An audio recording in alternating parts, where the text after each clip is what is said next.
fungsi Bimas ini tidak bisa lagi kita anggap seperti zaman dulu, hanya sekedar memberikan bimbingan penyuluhan pada masyarakat, memberikan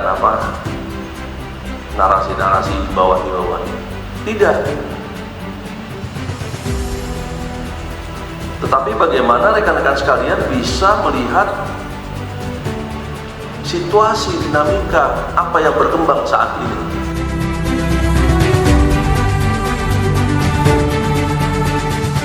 Rakernis fungsi Bimas Polda Aceh tahun anggaran 2025 secara resmi saya nyatakan dibuka.